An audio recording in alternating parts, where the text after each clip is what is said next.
Israel's alleged cache of nuclear arms is in the spotlight again. Egypt's withdrawn from the Non-Proliferation Treaty talks in Geneva on Monday over a failure to plan for a Middle East free of nuclear weapons. Now, it's clearly referring then to Israel. It's emerged, indeed, that Israel is soon to get its fifth submarine, reportedly capable of carrying and launching nuclear-armed missiles. Let's talk about this now with Jeremy Corbyn. He's a British MP, also Vice Chairman of the Campaign for Nuclear Disarmament. Mr. Corbyn, hi there. This move by Egypt, what are the ramifications of that, do you think? Absolutely huge. I was in Geneva last week for the Non-Proliferation Treaty Review Conference, and I listened with great interest to the opening statement by the Egyptian ambassador. And he made a very strong statement concerning Egypt's wish to live in a nuclear weapons-free Middle East and the failure of the leadership of the NPT to act on the 1995 decision for a nuclear weapons-free Middle East, the dilatory behaviour towards setting up the Helsinki conference, which was due last December and never happened, and there's now no date or venue fixed for the review of it. This conference was designed to include all nations in the region, including Israel, to discuss a nuclear weapons-free Middle East, and it's so out of frustration that Egypt seems to have withdrawn. But indeed, one should have some respect for Egypt in this, because in 1981, when they joined the NPT, they then made the point that they wanted to live in a nuclear weapons-free Middle East. And in the meantime, Israel has got now over 200 nuclear warheads, and as you said in your opening piece, apparently about to take delivery of a submarine system that could give them the means of delivery, never mind land-based, they would have a sea-based system as well. It's neither confirmed nor denied, as we know. Why hasn't it confirmed whatever it's got, whatever nuclear weapons it's got over the years? Why is it not coming clean about it?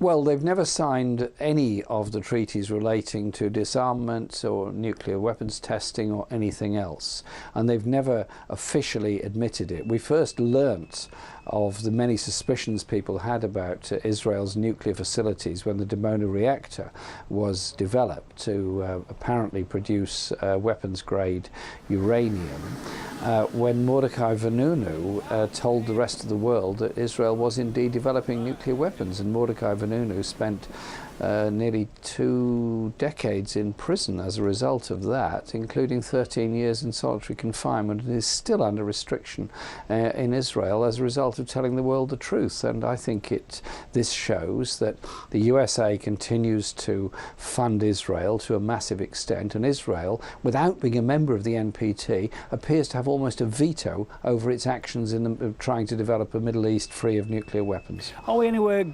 approaching some sort of nuclear arms race starting up now that Egypt's walked out of the talks? Well, this is the terrible danger of this situation. Israel, we know, has nuclear weapons and has the land-based system to deliver them and could have a sea-based system. Any country in the region that has a nuclear power system, Turkey, Egypt, Saudi Arabia, all could develop their own nuclear weapons if they wished to.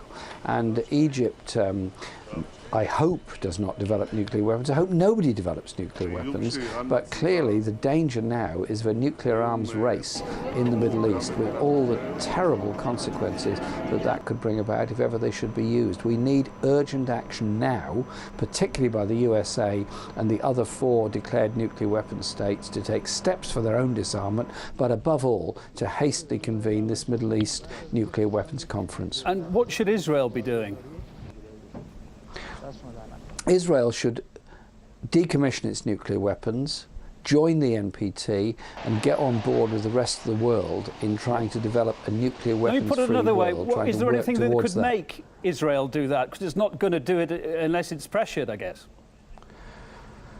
Well, Israel depends very heavily on trade with the European Union and military aid from the United States. The European Union and the United States working together in a position to put the most enormous pressure on Israel, either through sanctions or withdrawing aid or lifting the trade agreement, which also has a human rights clause within it. We need action urgently by those 2 key players in this situation.